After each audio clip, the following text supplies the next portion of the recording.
l'islam hier, demain.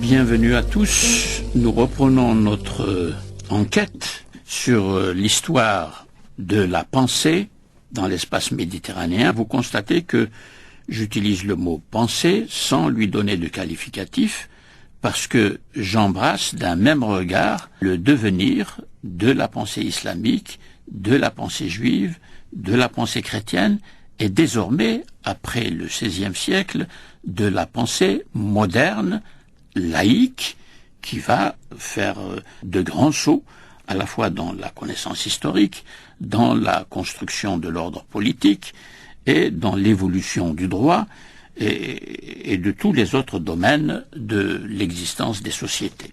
Alors aujourd'hui, pour compléter un peu ce que nous avons vu jusqu'à présent à propos des trois grands noms, Averroès, Maïmonide et Thomas d'Aquin, nous allons parler de la question de l'humanisme aujourd'hui parce qu'elle est directement liée au sort de la philosophie dans l'espace méditerranéen. Le terme humanisme a été utilisé en Europe surtout à partir du XIVe, XVe siècle italien, dans les républiques italiennes dont on connaît les avancées dans le domaine de la culture profane, de la connaissance de l'Antiquité, aussi la richesse des républiques de Gênes, de Venise, de Florence, et à partir de l'Italie, le mouvement que l'on appelle le mouvement de la Renaissance s'est étendu progressivement à l'ensemble de l'Europe, et l'humanisme a désigné justement la résurrection de la culture gréco-latine avec tout ce qu'elle avait fort et de spécifique dans le domaine de la philosophie pour la pensée grecque, dans le domaine de la pensée juridique et des institutions et de la construction de la cité romaine pour ce qui concerne Rome, et ces constructions scientifiques, philosophiques, juridiques de l'ancien, littéraire aussi de l'Antiquité vont être réactivées en Europe et déclencher le mouvement que l'on appelle humanisme. Alors l'humanisme, pourquoi ? Parce que la pensée va être centrée essentiellement sur la responsabilité de l'homme dans la construction de tout ce qui peut concerner l'existence humaine. L'homme devient responsable de l'homme. La raison humaine va progressivement s'éloigner du donné révélé, ce qu'on appelle le donné révélé dans les trois religions, et poursuivre l'examen et l'étude de la nature, le développement des sciences. On se rappelle la révolution copernicienne, la découverte de Galilée, la Terre tourne autour du Soleil et non pas le contraire. Il y a eu donc des révolutions scientifiques qui se sont opérées parce que l'homme regarde directement ce que fait l'homme.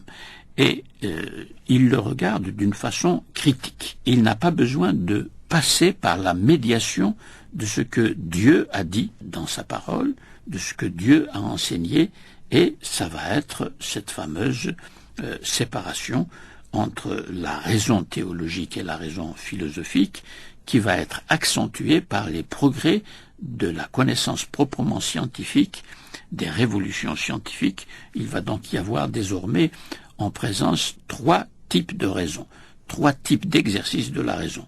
Un exercice de la raison dans le champ religieux, et c'est la théologie et l'étude du droit canonique chez les chrétiens, du droit musulman chez les musulmans, du droit talmudique chez les juifs, d'un côté, et de l'autre côté, nous allons avoir la naissance du droit positif moderne, des institutions modernes, jusqu'aux grandes révolutions américaines, anglaises et françaises au XVIIIe siècle. L'humanisme ainsi entendu a existé, mais de façon tout à fait incoative, c'est-à-dire c'était des commencements simplement de ce qui va devenir l'humanisme moderne tel que je l'ai défini.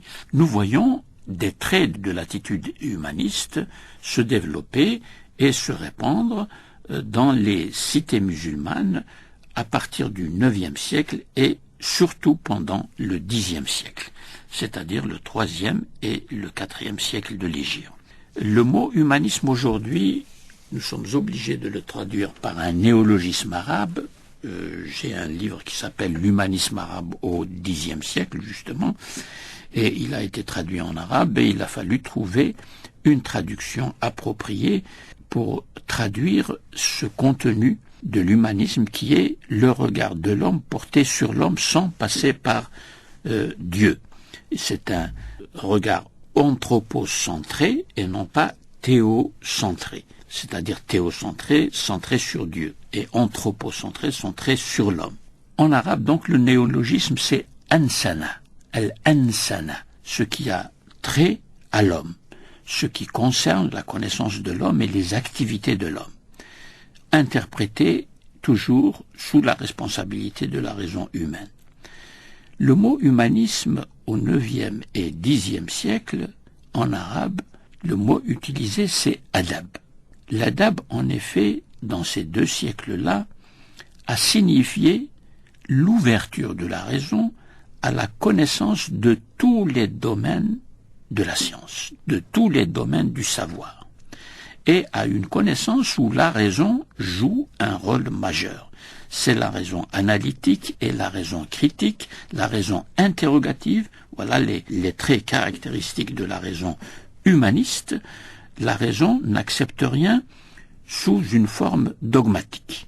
Si on lui présente par exemple un verset de la Bible ou un verset des évangiles ou un verset du Coran, la raison peut poser des questions, comment comprendre ce verset et comment l'analyser, etc.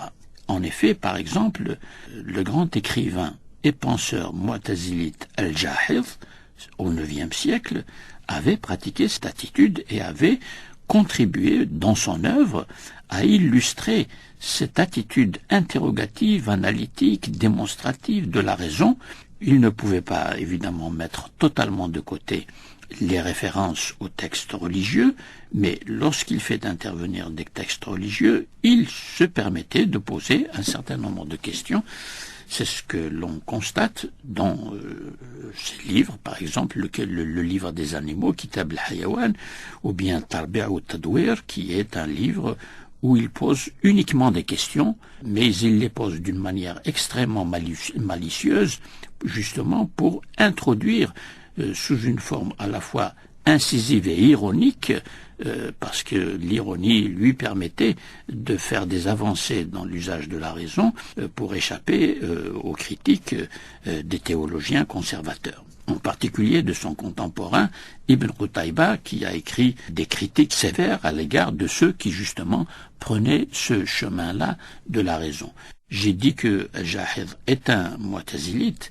Il appartient donc à ce grand courant qui est un courant de théologie, les mu'tazilites, qui sont responsables, comme on le sait, je le rappelle, pour montrer cette émergence d'une raison interrogative, analytique et critique au IXe et Xe siècle. Ce sont les mu'tazilites qui ont soulevé le riche et fécond problème du Coran créé, face auquel il y a eu la théorie adverse du Coran incréé. Malheureusement encore, il faut s'arrêter. Vous voyez que nous sommes malheureusement tenus par l'horaire et donc je suis obligé, hélas, de couper comme Shahrazad. فأدرك شهرزاد الصباح فسكتت عن الكلام المباح. Alors à la prochaine soirée.